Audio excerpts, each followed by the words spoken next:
m'entend bien, le micro fonctionne bien.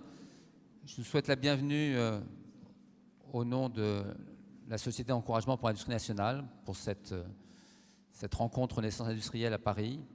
Bonne année d'abord. On est content de se revoir en présentiel. Je sais qu'il y a beaucoup de gens qui sont également, beaucoup de personnes qui vont se connecter, mais la salle est pleine et ça me fait vraiment un grand plaisir. Alors un mot peut-être, Anaïs Voigilis va vous présenter un peu la demi-journée, un mot de la Société d'encouragement pour l'industrie nationale et pourquoi on a été amené à monter ce cycle Renaissance industrielle. Alors on va poser la question, la Société d'encouragement, elle a été créée en 1801, pas en 1901, en 1801. Et c'était une société, c'est-à-dire que chacun prenait une action. Donc c'est Bonaparte qui a été à l'initiative. Alors Bonaparte a pris une action, Chaptal a pris une action, Lafayette aussi. Bon, un certain nombre de personnes, de politiques, de fonctionnaires, de scientifiques, de chefs d'entreprise se sont dit il faut faire quelque chose, il se passe quelque chose avec l'industrie. Il n'y avait pas encore d'industrie à l'époque. L'agriculture, c'était 90% de l'activité, et puis il y avait quelques financiers, des commerçants, et il n'y avait pas encore d'industrie. Et l'Angleterre avait, 50 ans avant, pris un peu d'avance sur le sujet. Donc on a copié les Anglais, et on s'est dit, il faut qu'on monte un endroit où on va parler d'innovation, il faut encourager les innovateurs, il faut encourager les entrepreneurs, il faut qu'un lien se passe entre les deux. Ça, c'est la première intuition, et c'est vraiment l'intuition d'intelligence économique, d'intelligence collective. La deuxième intuition, c'est que en fait, le premier président était Chaptal, et Chaptal était ministre de l'Intérieur, du commerce et de l'industrie de Bonaparte et de Napoléon, surtout de Bonaparte. Et donc c'est lui qui a créé les préfets. C'est à cette époque-là également qu'ont été créées les chambres de commerce. Hein. Et l'intuition qu'il a eue, c'est de dire l'industrie, elle ne va pas se passer à Paris. Elle va se passer dans les territoires, elle va se passer dans les régions, dans les métropoles. Voilà. Et donc, et comme il a créé les préfets, il a demandé à tous les préfets d'adhérer et de créer des sociétés d'encouragement également en région, dans les départements. Voilà. En se disant que ce n'est pas à Paris que ça va se faire, c'est dans les territoires. Et donc, moi, j'ai eu une carrière où je me suis trouvé au ministère de l'Industrie dans les années 90, au moment justement où ça commençait à tanguer, où on entendait le discours, finalement, c'est pas si mal de délocaliser, ça permettra d'avoir des coûts moins élevés, et donc des prix moins élevés pour le consommateur, et on peut imaginer une France sans usine. On peut imaginer une France uniquement avec des touristes, avec du commerce, etc. Voilà. Et il y a eu... Les gens y ont cru, hein, même des hauts fonctionnaires, même des grands patrons d'industrie qui se sont dit, voilà, allons en Chine, allons au Maroc, allons en Tunisie, et laissons tomber l'industrie. Bon. Alors que d'autres pays, comme l'Allemagne, comme l'Italie également, ont maintenu une industrie. On est passé de 23% du PIB industrie dans les années 90 à moins de 10% aujourd'hui.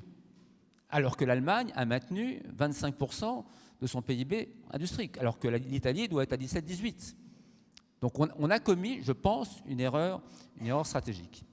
Et je pense que on s'est rendu compte... Alors, l'erreur dans les territoires, ils la connaissaient. Hein, il y a des territoires qui se sont vidés de toute activité économique. Mais à Paris, ils ne la connaissaient pas, ou pas bien. Ils s'en accommodaient. Parce qu'à Paris, il n'y a pas beaucoup d'industrie, donc ce n'est pas le problème. On les a remplacés par l'hôtel-restauration et puis par le tourisme et la culture. Mais dans les territoires, c'est autre chose. Donc, avec la crise sanitaire, on s'est rendu compte que ce n'était pas si simple et qu'on manquait de masques, qu'on manquait de... Voilà, et qu'il pouvait avoir un intérêt à une souveraineté industrielle, qu'elle soit française ou européenne, et à de nouveau avoir des usines en France. Donc on s'est dit à la Société d'encouragement, il faut qu'on monte un programme Renaissance industrielle, On était à la naissance de l'industrie. 220 ans après, on peut imaginer une renaissance industrielle. On est à la 3e, 4e révolution industrielle, mais on sent bien qu'il se passe quelque chose. Et la deuxième intuition qu'on a eue, c'est de se dire, on ne va pas rester à Paris. On va aller en région. On va aller voir les écosystèmes. Il faut qu'il y ait une envie dans les territoires pour que ça se passe. Et là, ça a été la surprise, parce qu'on n'était pas, encore une fois, on est bien place Saint-Germain-des-Prés, aller à Mulhouse, à Lyon, on n'a pas forcément des attaches sur place.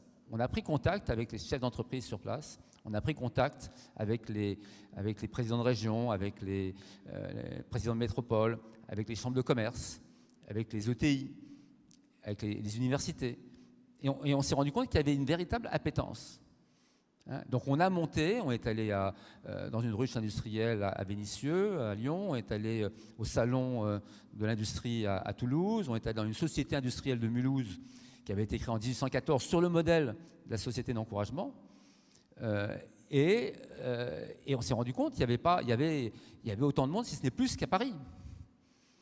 Les gens, ils nous attendent, et quand on y est allé, ils étaient ravis, et ils nous disent, quand est-ce que vous revenez ? On veut vous voir tous les ans. Alors, imaginez, il y a quand même plus que 12 régions. Ça nous oblige sans doute à faire deux déplacements par mois en région. Mais cela dit, on aime bien également être à Paris. Et puis, on est également en relation avec les opérateurs, entre guillemets, parisiens, nationaux. Moi, je pense que c'est un équilibre entre, à la fois, on a besoin de l'Europe. Donc on a besoin d'avoir des relations avec l'Europe parce que l'Europe industrielle, elle doit exister, il doit y avoir une souveraineté industrielle européenne. On a besoin d'avoir des relations avec l'État. Moi, j'ai besoin d'un ministère de l'Industrie fort en relation avec le ministère de la Recherche. On a besoin des relations avec les opérateurs.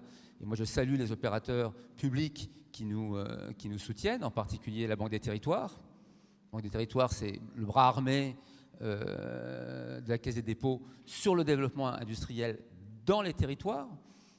Et je salue François Glouvac qui s'occupe des territoires d'industrie. Donc concrètement, on crée de nouveaux territoires d'industrie. Donc c'est concret. C'est pas à Paris que ça se passe uniquement. Je salue également la BPI, Banque publique d'investissement. Certains disent qu'on était un peu l'ancêtre de la BPI au début du 19e, mais heureusement, on n'a pas les moyens de la BPI, donc heureusement qu'il y a la BPI qui est là et qui est également présente dans les territoires. Je salue également les associations parce que ce qu'il faut savoir, c'est qu'on est la première association, sans doute pas parce qu'on est une société, on n'a pas changé de statut, mais on est la première fondation d'utilité publique. Le statut a été inventé pour nous en 1824. Avant même que le statut de l'association soit créé. Pour dire, si jamais on vous aide, vous avez la possibilité de nous aider également et d'aider la société d'encouragement en défiscalisant vos dons. C'est quand même sous Louis XVIII. Voilà. Donc on a également des sociétés qui nous soutiennent. Je remercie Quaero Capital, des financiers qui investissent dans la révolution industrielle des transitions et qui nous aident à organiser ces manifestations. Donc, je ne vais pas être beaucoup plus long parce que c'est Anaïs qui va vous présenter, qui est notre déléguée Renaissance industrielle. Elle est venue soutenir sa thèse il y a quelques années ici. Elle a fait une thèse de géographie industrielle et d'économie industrielle sur justement l'industrie dans les territoires.